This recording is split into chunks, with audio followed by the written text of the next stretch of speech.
Hello guys, so i-flex din ako ang bago namong administrative office. So napa diri Sir Gabriel nag-final touching, nag-final painting. So mo din ni ang opisina sa amo ang school principal, og administrative officers og kauban ako nga head teachers. So na Sir Gabriel nagpadayon siya sa pagpamintal. So you just look at guys, aircon siya no. So social na kayo mi. So we have glass doors and glass window with grills. So kauban din niya ang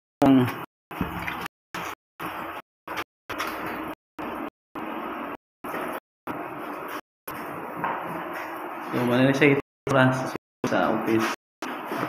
So social kaya mo ang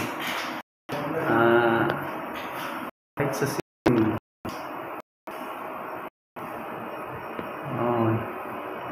So rin among aircon, bugnaw kaayo. Ting bugnawa. Siga suga rin. So social kaya among lights na mo guys. Pwede siya mag-change og daghan kaayo nga lights. Katong isa rin kaning mga gagmay rin. Social kaayo no. Blue ang color. So still fixing paghapon sila. So diri nga area ang mga adas namo.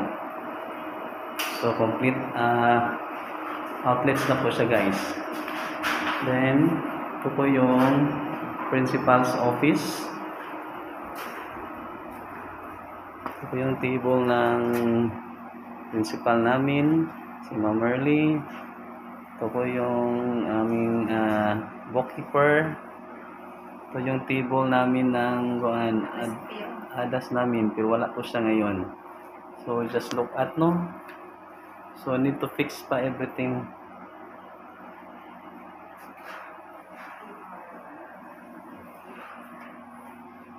So pag matapos na yung office namin, so si ma'am na lang yung mag-isa dito sa office niya. So labas na po yung mga administrative officers natin at saka yung mga head teachers na kasama ko dito. So malapit na po siyang matapos guys.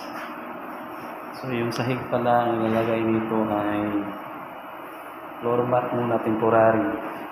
Kasi by December, so i-tiles na po to. Yan po ang plano ng aming school principal. So tingnan nyo mga ang ceiling, social talaga guys, di ba? Napaka-social ng office ng administrative officers at saka head teacher.